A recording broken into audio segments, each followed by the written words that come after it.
Mission is not primarily an activity of the church, but an attribute of God. God is a missionary God.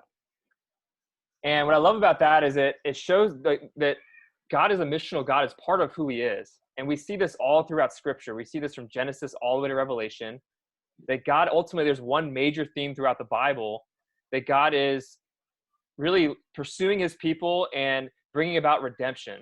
And we see this in the Old Testament, where he primarily is setting up Israel as a display nation for the nations to come to know him. But we ultimately see this in Jesus, in his life, the way he leaves the comforts of heaven, enters into our broken world on a mission to seek and save the lost and bring redemption. And then he calls all of us as the church to join him, to literally as disciples do the things we see Jesus doing, and following through and obeying the teachings that he has set before us in the Great Commission, and to care for the hurting, the poor, the marginalized, and to reach the lost. And so, God, that's who God is. And so if we want to really truly experience the fullness of who God is, living missionally is a big part of that. And I know for me in my life, and some of you guys can relate to this, the times I felt closest to Jesus is when I've stepped out in faith and lived on mission and linked arms with some other brothers and sisters and experienced what it's like, his heart for the lost, his heart for people in need. And there's such a way that we can experience God when we step out and join him in faith in that way. Because as men especially, we don't want to just sit on the sidelines. We don't want to just, be in the back seat, we want to be where the action is. And God is moving. He's moving all around us. There's a battle that we're in as men. And following Christ isn't simply about being church attenders where, we sing songs, we huddle up together. And it's about really linking arms and following Jesus actively as disciples. And there's something deep down each and every one of us that wants that. And so if you're on this call tonight, there's probably something in you that really is longing for that as well. So my encouragement to us is, as we lead out as men, it starts with really our desire to live missionally is ultimately wanting to know Christ more. We want to know God more, and part of knowing God more is by following him on mission. And the more we want to desire to know him, the more we experience him, the more we make him known. And that's really a simple definition of living missionally. It's experiencing God and then making him known. And so we're going to get into some details of what that looks like, but I want to start there, that really primarily we follow God on mission because it's who he is, and we want to know him more, and we want to make him known. So I want to start, before we get into these 5 tips, we want to do a poll question for you guys, because we recognize we're in a season right now during the COVID-19 crisis where there's tons of opportunities to live missionally. There's a lot of need around us, and there's an openness right now to God. And so we want to both be aware of these opportunities, but also the challenges that we face as men in the middle of this season. Because we know that with social distancing, with the stay-at-home protocol, it's a challenging time that we have to live missionally as well. So we want you guys to take about 30 seconds or so right now and answer this question. What is the biggest challenge that you face when you think about leading your family to live missionally during this COVID-19 crisis? And so we'll take another 15 seconds or so, and then we'll kind of see where guys are at and what we're facing here. And then also, guys, if you have questions for us during the talk, go ahead and put those questions in the chat. And at the end, Marvin will kind of pick some questions for us, and we'll give you some time for Q&A. And so, to put those questions in the chat.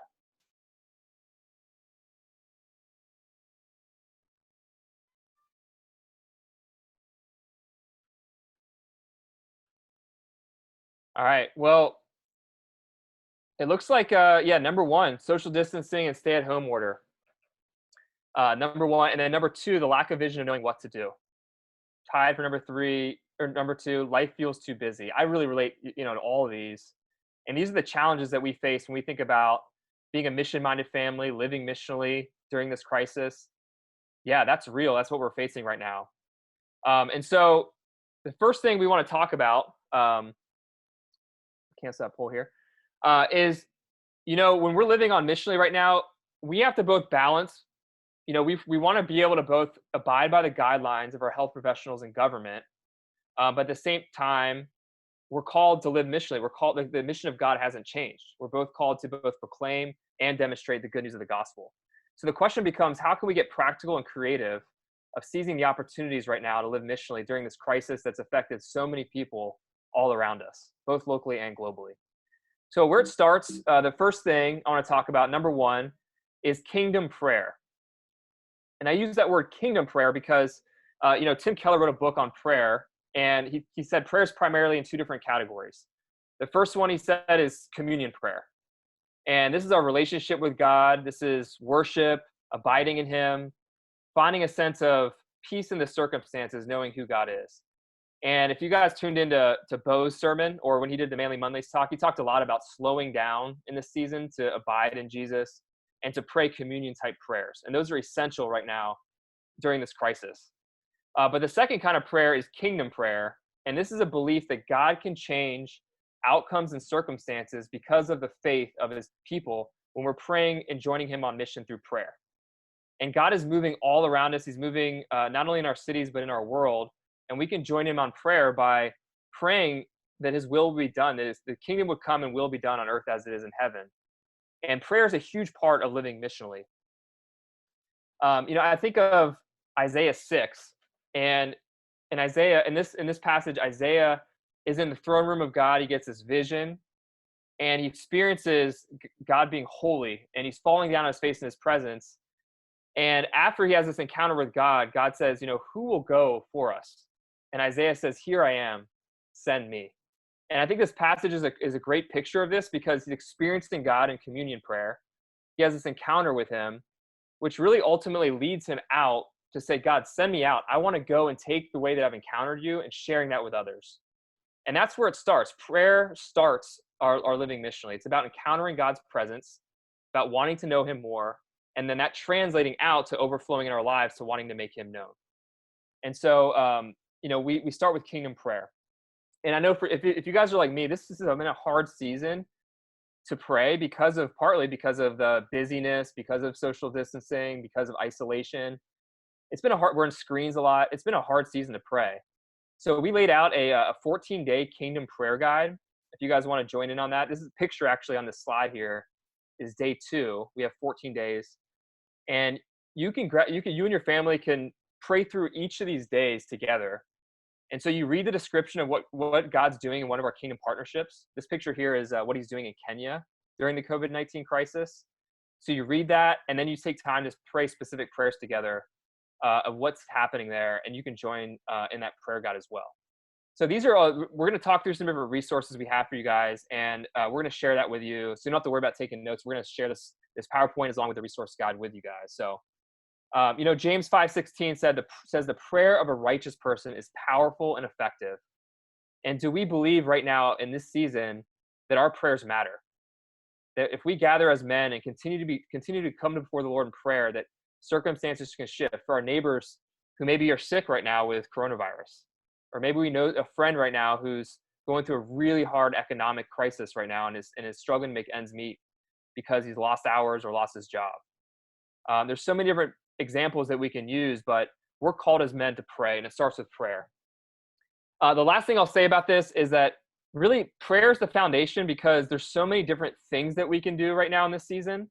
We can't meet every single need. We can run around trying to do all these different things, but we want to hear the voice of the Holy Spirit telling us what we can do and what we should do right now as a family. And that's where we want, towards the end of this, we're also going to take time to pray, and we're going to do some listening prayer and ask God, what is my next faithful step out of all the opportunities of how we can serve? What are you calling me to do, and how we can take a step of faith? So that's how we know as well. It starts with prayer of knowing what to do with all these different opportunities we're going to share with you guys. Scott, can I just say one quick thing there? Yeah, go ahead, Trey. Just even too, as you guys are thinking about in terms of family, this is a great way to model this to your kids of praying together. And then also too is making sure that as you pray as a family, hearing from your kids.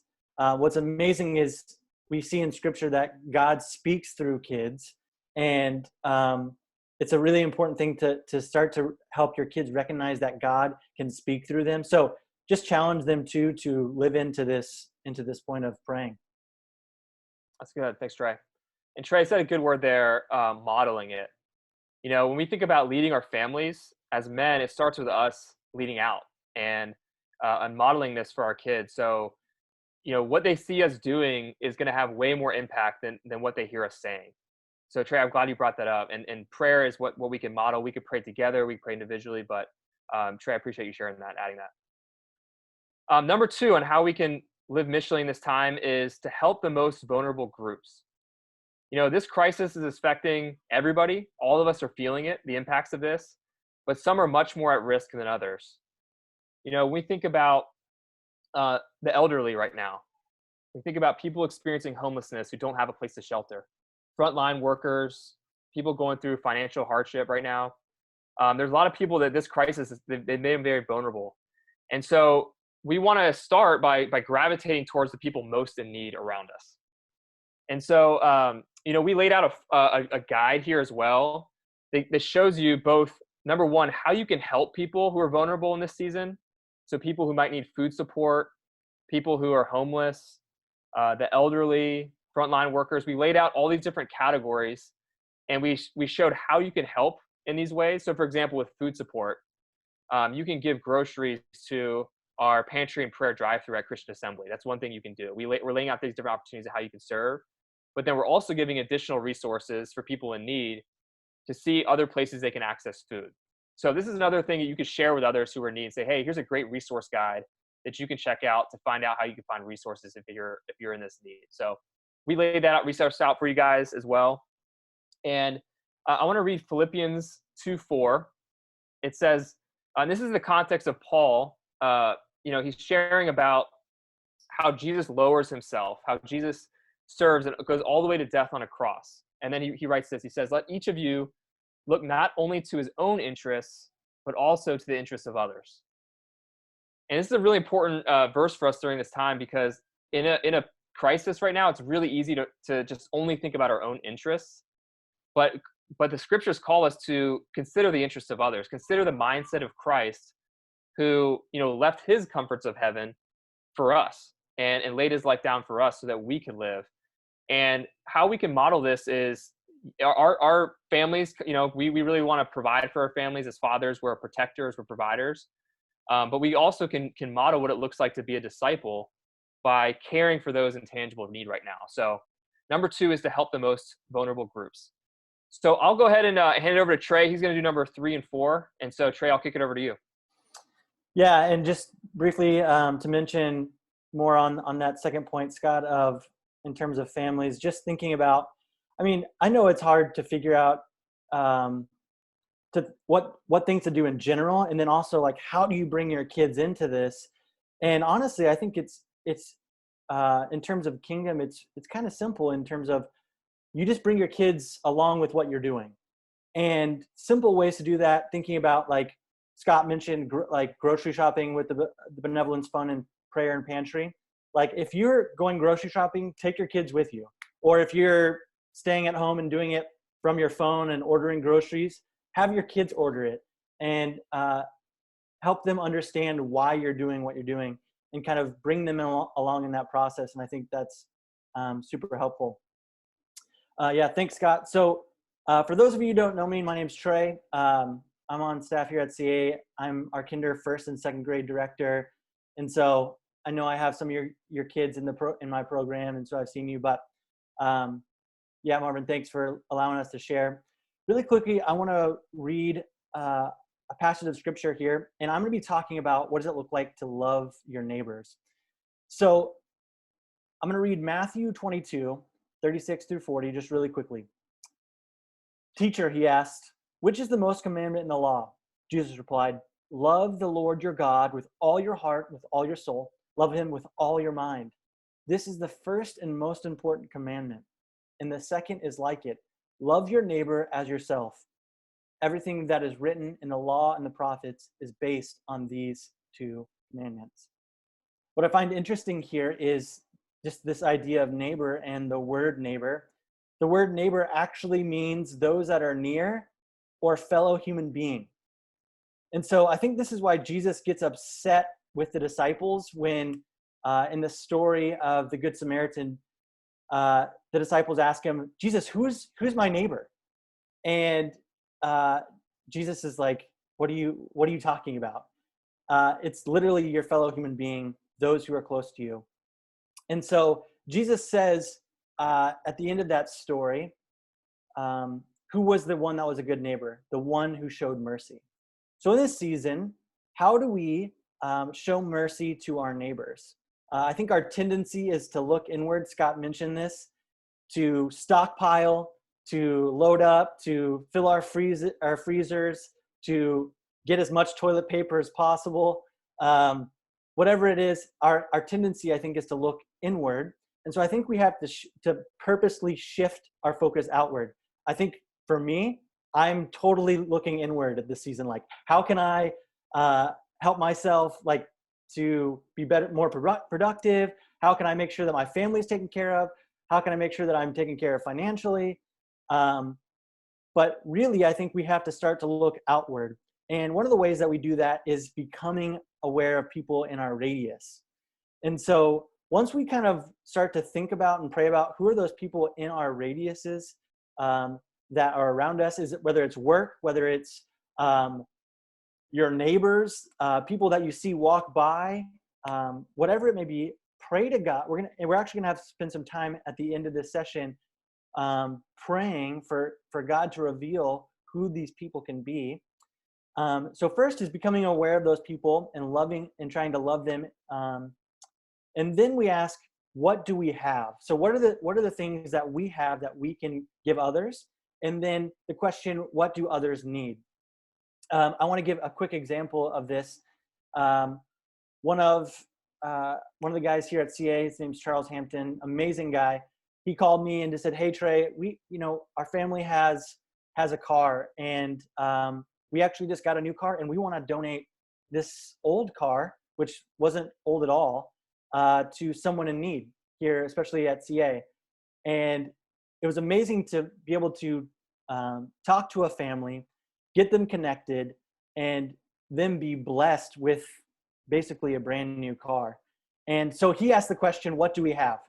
And he realized, hey, we have an extra car. Like, why don't we see if we can give this away? Another example is of this, what do we have? There's a couple in Fusion named Gatlin and Sarah, and both of them had been furloughed. And in this season, we're like, man, what do we do? We don't have the finances to give. What can we do? So what do we have? And they realized they could encourage their neighbors. So they decided to write handwritten notes and put them on the doors of all of their neighbors. And they got noticed by the mailman who had gone and delivered packages at all of those doors, and went up to them like, hey, what is this about? Like, why are you encouraging people? And why are you asking if they need anything? And they were able to kind of share the gospel with the mailman and just kind of share like, hey, we're just trying to love people in Jesus' name. And so when we ask the question, what do we have? God can reveal to us ways that we can love our neighbor. And last quick story is of a kid. Her name's Corinne, and she loves art. And so she made a little art package for her friend, and she wanted to deliver it to her friend.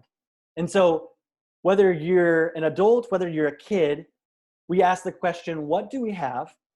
And seeing what God brings to mind and how we can serve others, whether we have finances or not, or whether we have an abundance or a new car that we can give away, whatever it may be, we want to make sure that we are using our talents. And speaking of talents, there's also a resource on the CA webpage that talks about using your strengths and gifts to love others in tangible ways.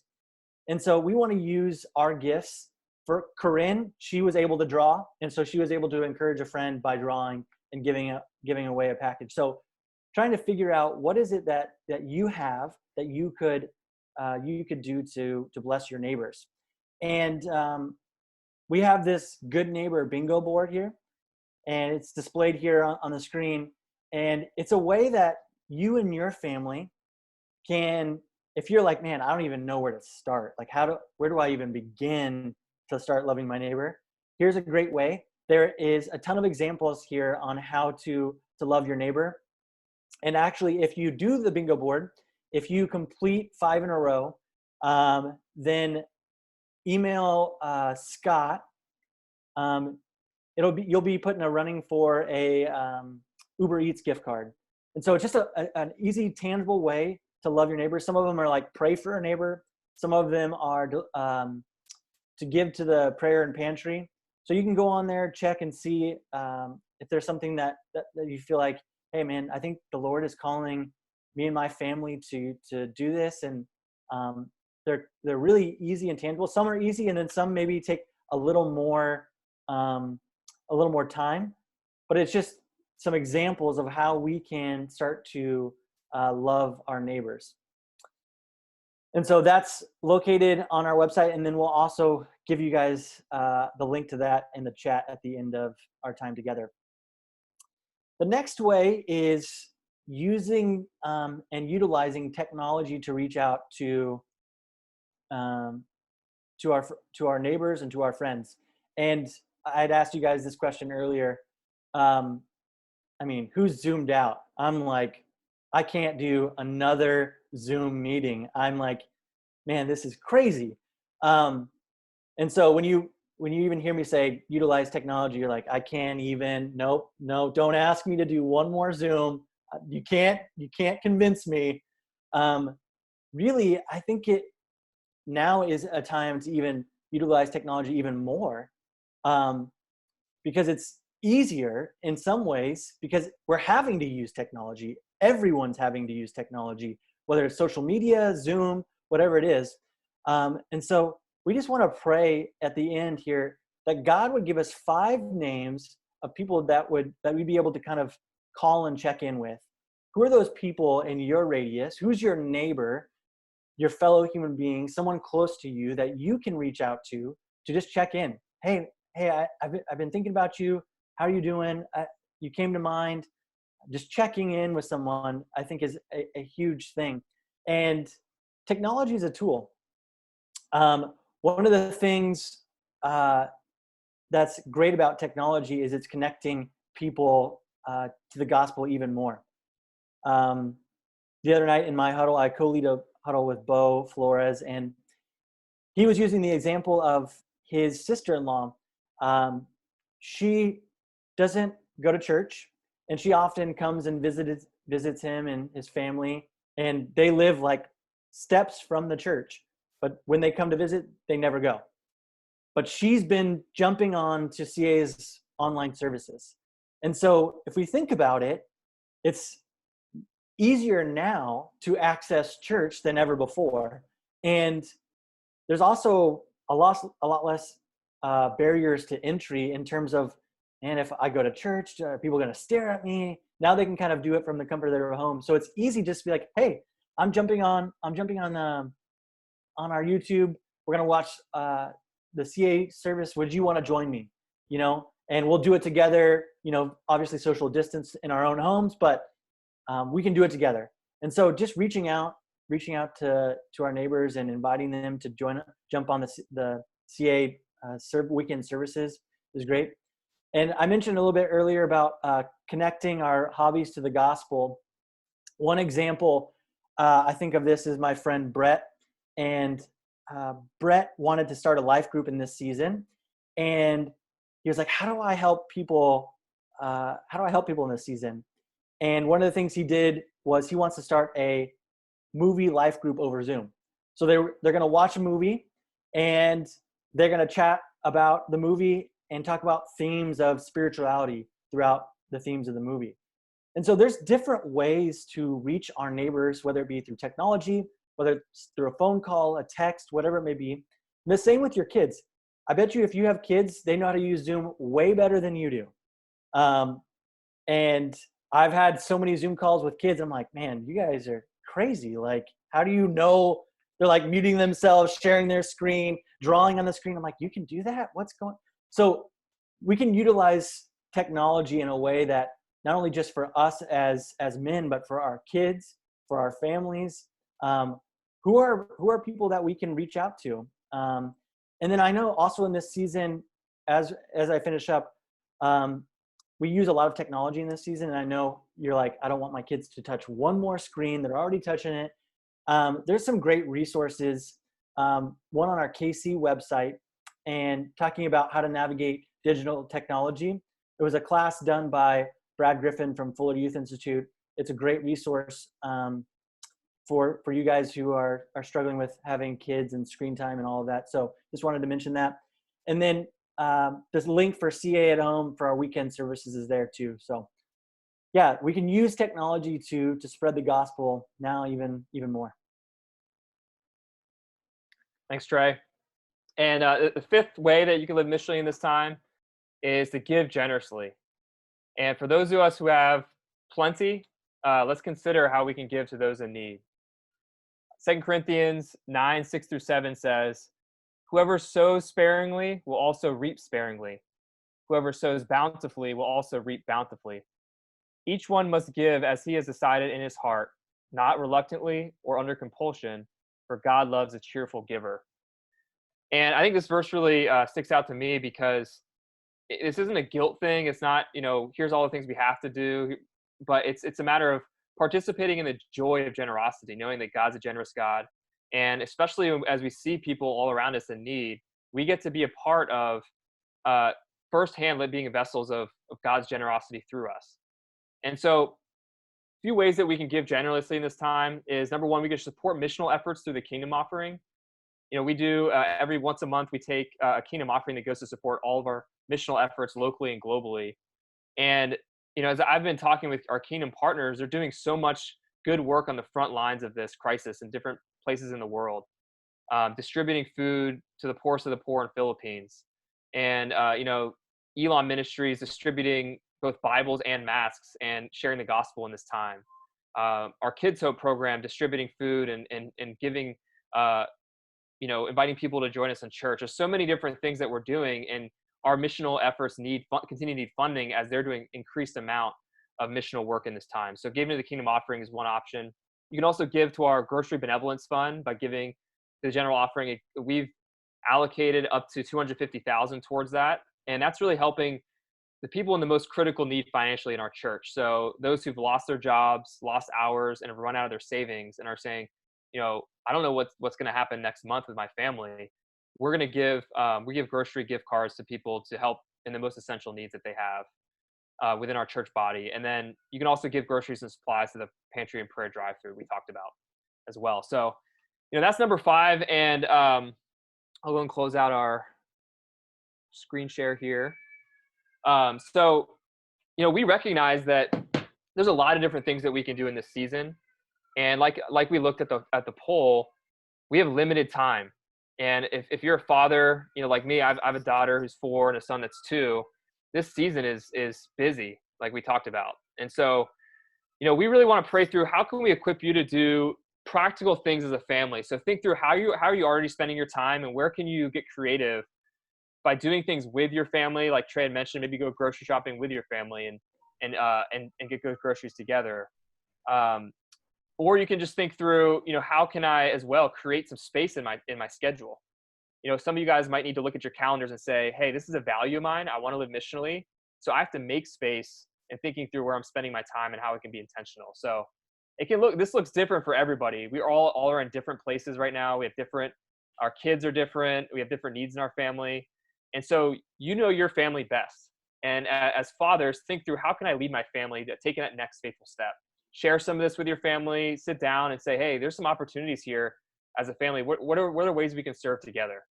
And so what we're going to do now is we're going to take some Q&A. I know you guys have been submitting questions into Marvin, and then we'll close our time after the Q&A with some time of listening and asking God, what is that next faithful step? So Marvin, I'll hand it over to you for the questions. Thanks. Not too many questions came through on the chat, but I was wondering if any of you guys have questions, we can take them now. Scott and Trey can answer as well as myself. So feel free to unmute yourself if you have any questions as it relates to anything that you heard tonight. One of the things I wanted to say is for my son, I have a 12-year-old son who loves soccer. I think for kids, they see their worlds, I guess maybe even for us adult men, they see their worlds real compartmentalized. So like his soccer team is in one camp, and his school buddies are in another camp, and then his church friends are in another camp. This past Christmas, I challenged him. I said, who in one of these other areas could we be intentional about talking to, inviting? And so he invited one of his soccer friends to come to the Christmas services, and they came. And I mean, if you guys know Christmas at CA, it gets really packed. So they came, but they didn't know to park early, and they didn't know to come early, and all that kind of stuff. So they came. He texted me. He's like, "Hey, we're looking for parking. We'll be there another 10 minutes." And they finally parked, and they ended up way up in the lobby, like in the last seat near the restroom. And I'm like, it's terrible. So I was sitting up front, and I found a way to get two seats for dad and son to come up and sit next to me in the front row. So I took them from like the upper, not even upper room, the lobby area, back row, all the way up to the front.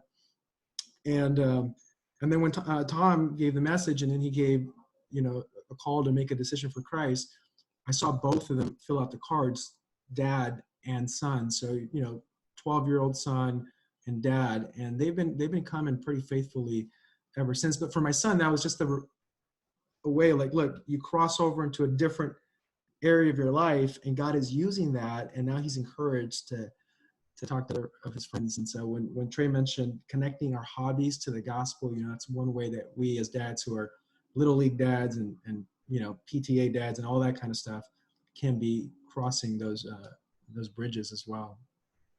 So I don't know if any of you have another, Dave, I was gonna say, what's the best way to explain to young kids what is going on without needlessly scaring them? That's a great question. I don't know if you guys have any thoughts, Trey or Scott. Yeah, the question was how to not scare your kids, but teach them the gospel. Is that kind of sorry, I'm going to open the chat here. You want to explain it, David? Yeah, can you just repeat the question, Dave? Yeah, I have two young kids, and they're always asking me, about, the mass and why people are doing this. And I try to leave things